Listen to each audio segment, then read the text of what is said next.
Hello, welcome to our program, The Role of Tech-Enabled Behavioral Health Solutions in Social Distancing. My name is Varun Choudhary. I'm the National Behavioral Health Chief Medical Officer for Magellan Healthcare. With me today, we've got Tom Lane, who is our Senior Director of Community Recovery Sports, and Bridget Cepalia, who is our Senior Director of Innovation. Our first slide describes our program. Specializing in behavioral health care for more than 40 years, we are committed to connecting behavioral health, physical health, pharmacy, and social needs with evidence-based clinical and community support programs to ensure healthcare services are coordinated and value-based. We are provider-centric, clinician-focused, and member-driven in our approach. On our next slide, you'll see our agenda. We are going to be discussing our virtual care solutions. We're going to get into a little bit more detail with our Smart Screener program, our digital cognitive behavioral therapy, and last but not least, our peer supports program. So with that, I am going to pass it over to Bridget to tell us about our program. Thank you, Dr. Choudhary. I appreciate it. So I'm very pleased to be here with you today to really walk you through Magellan's Virtual Care Solutions platform.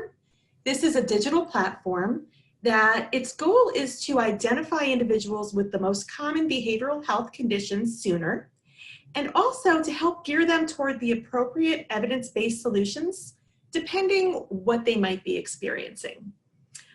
At its core, this platform is made up of a few different features.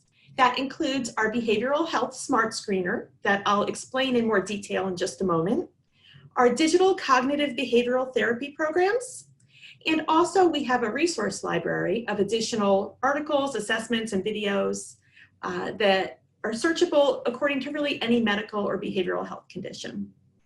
We also have some optional features on this platform. They include a clinical call center, online chat with a clinician, as well as alerts.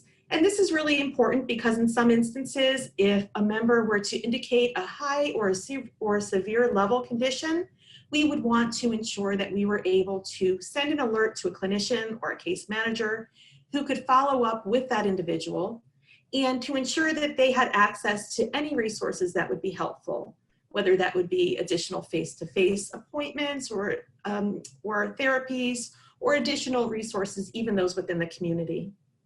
In addition, another optional feature on this platform could be the opportunity to search for a provider and to set up an appointment for even a telehealth appointment. Tom, we can move on to the next. Thank you so much. So I'll start off with Smart Screener, which I had discussed very briefly in the previous slide. Our Smart Screener is an algorithm-driven assessment that assesses the member for the most common behavioral health conditions that they might be experiencing, as you're noticing on your screen. This includes insomnia, depression, anxiety, alcohol, drug use, as well as pain symptoms. 5 of the 6 assessments, you'll notice, have both long and short versions. So the way that the Smart Screener works is that if an individual were to indicate on the short version of the assessment that they're not really experiencing symptoms related to that condition. So for instance, on the Insomnia Severity Index, there are 3 questions in that short version.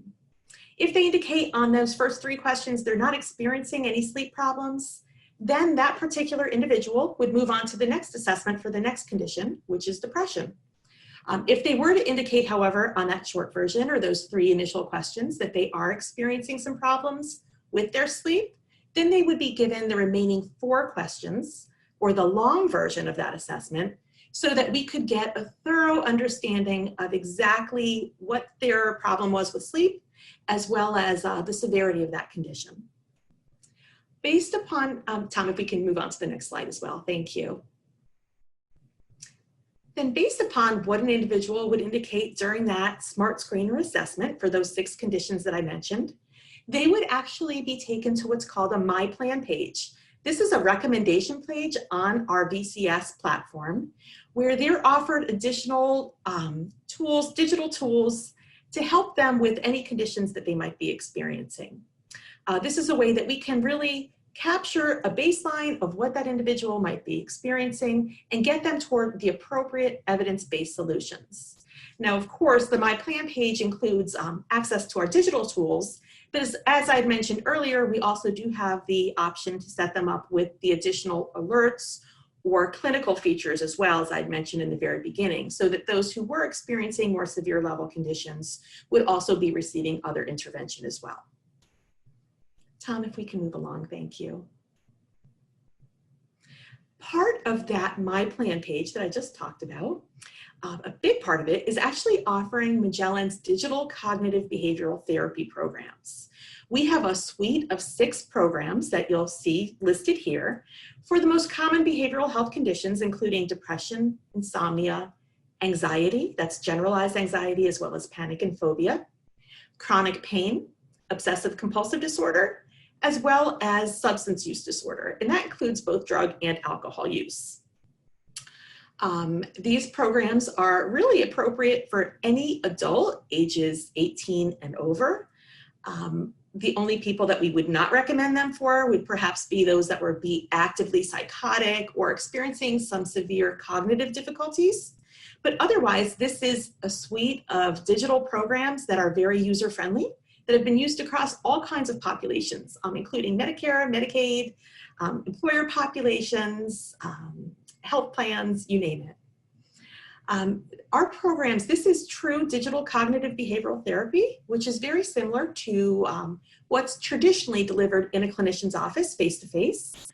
The difference is the fact that these programs and that same content is now delivered digitally in the form of a video, so that individuals can go through at their own pace, essentially 24/7, it's available from any device.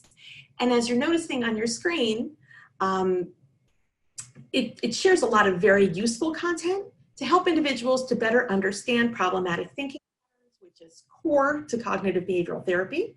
They understand their beliefs, how that impacts their feelings impact their actions, and that therefore impacts their behaviors. So in learning to identify problematic thinking patterns and also make changes to those thinking patterns, they're able to promote lasting wellness. And in addition, they're learning additional skills within each of the programs to also help improve those conditions. So there's interactive exercises built in as well. Tom, we can move on to the next.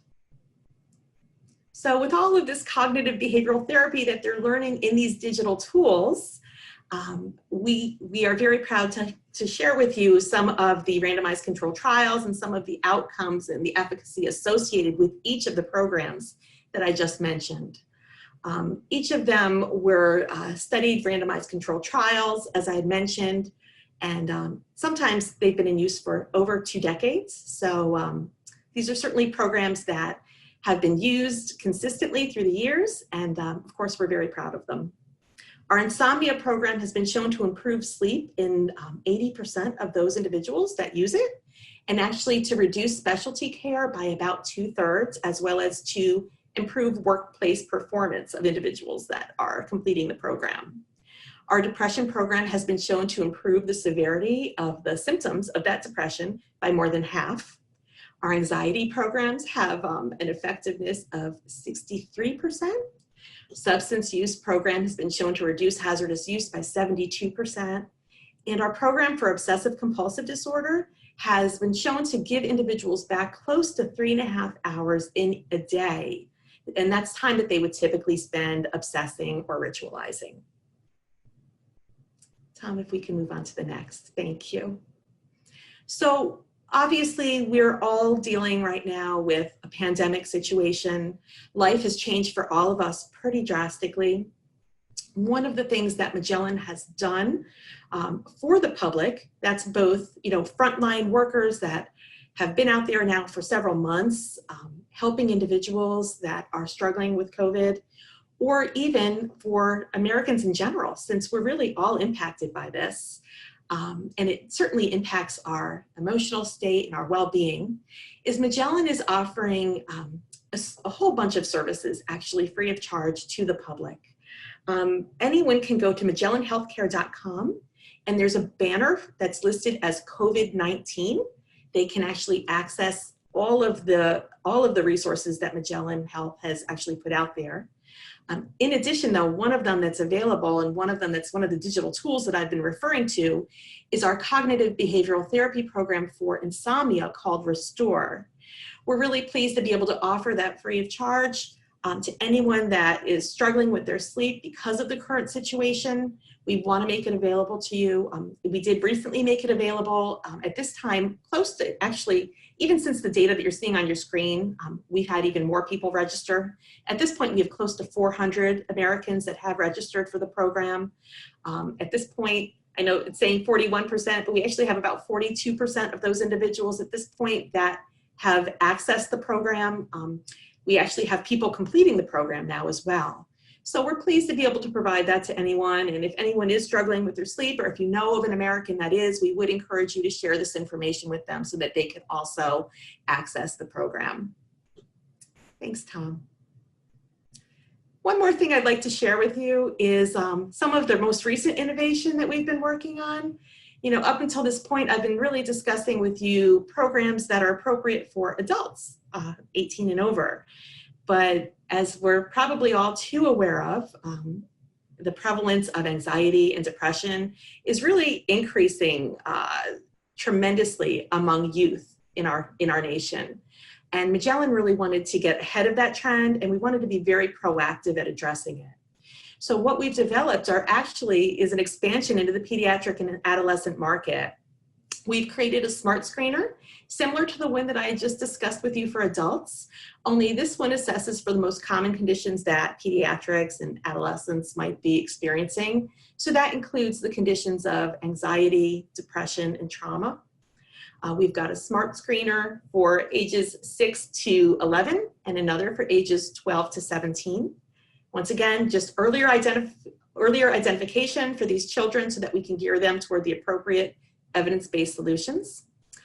In addition, we are wrapping up completion right now of our first digital cognitive behavioral therapy programs for pediatrics and adolescents. And this first program is actually appropriate, or it addresses symptoms of anxiety.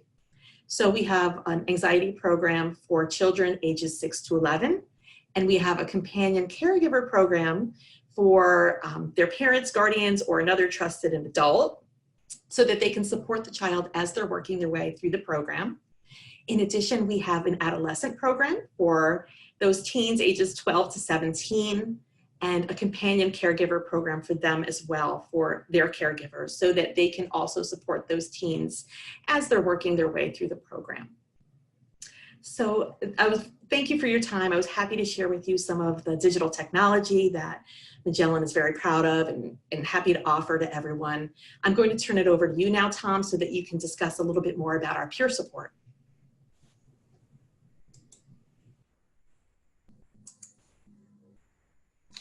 Thank you, Bridget, and thank you for that overview of our virtual care solutions platforms. I always learn more about what great solutions we have that are available through technology.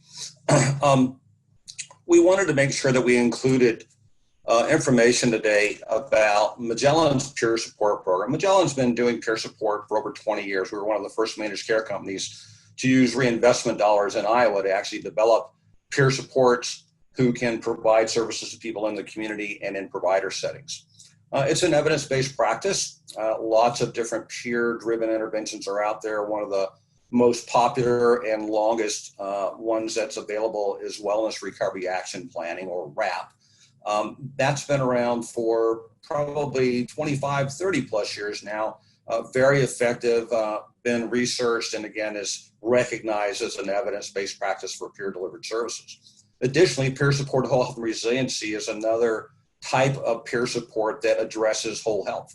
So this was established through a partnership with Appalachian Consulting Group and the Georgia Mental Health Consumer Network and Benson Henry Institute for Mind Body Medicine. And over a period of years, Magellan developed relationships to develop training and provide training to community-based peer supporters, as well as our own internal teams of peer specialists to help address whole health along 10 recognized health domains. And we've seen really significant improvements. One of the most striking was in physical activity and in restful sleep. And much of this is driven by the idea that people with lived experience are very able to relate to others, and that people who are struggling with different behavioral health conditions, whether it's depression or anxiety or substance use disorders, when you have somebody who's been there and is working on their own recovery and has some sense of the types of strategies and coping skills that help them and is able to share those with others, we see the power of peer support in action. At Magellan, we believe in peer support so strongly that we do it ourselves. We've been doing peer support for 20 years. And over that course of time, we've developed deep insight and expertise into being able to develop these evidence-based practices and deploy them in ways that really benefit folks who sometimes are really struggling to be successful in the community. So our peer supporters are called recovery support navigators who focus on adults. We also have family support coordinators who focus on parents and caregivers. And this is a really powerful team that we have deployed in our residential program in Virginia. And we've seen just tremendous results from our peer support coordinators being able to reach out and again, share their own experiences as parents or caregivers of children who may live with a behavioral health condition. Last, we have youth empowerment coordinators who focus on youth and young adults. And much of the work that's done by these folks really involves mentoring and coaching, leadership development. It's a really unique way of helping young people change the trajectory of their lives in a way that empowers them and equips them to live well and healthy. We have peer support that we offer through our traditional provider network, and this is through traditional behavioral health providers as well as peer-run organizations in the community. And in some states, Medicaid regulations and the waivers in place allow for peer-run organizations to be specialty providers. And across all of these different types of peer-driven interventions, we've shown significant improvements in outcomes, particularly in the use of inpatient psychiatric stays and readmissions, and also longer success in the community. People recover in the community. That's where we want to have people living their lives, addressing their whole health needs, connecting with their communities, and really moving on to wellness.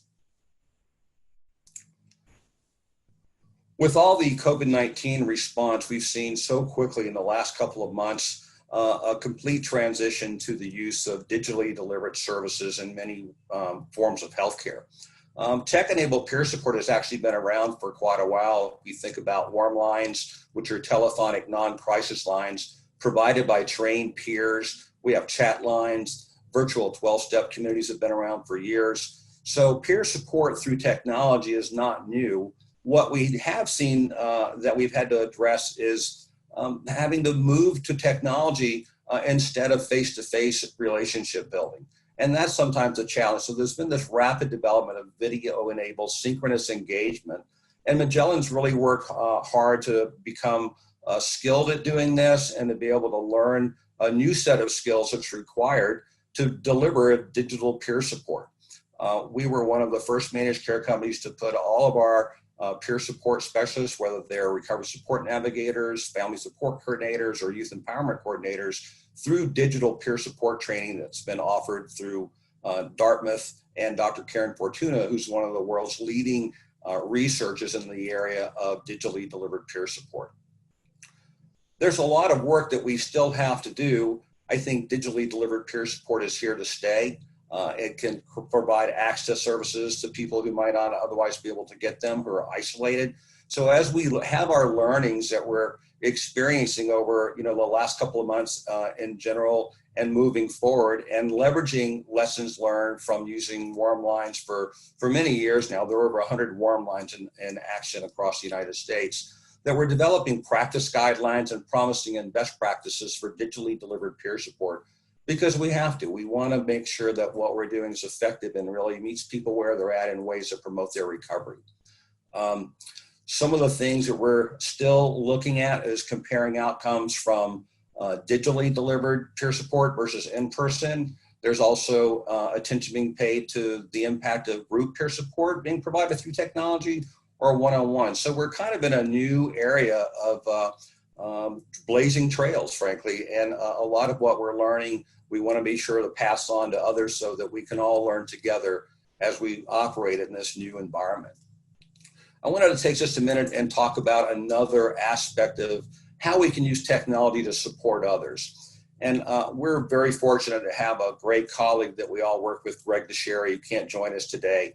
But Greg started a My Life program many years ago in Arizona, and it's since grown to be recognized across the country with My Life events going on in several states, My Festivals. It's just an amazing suite of services focused on young people who've experienced foster care or juvenile justice, special ed, severe emotional disturbance labels, and things like that. And so Greg had the idea when we had to move away from providing face-to-face peer support, and a lot of the groups that provided an opportunity for young people to get together and connect and develop friendships and learn from each other, we moved that to a digital platform.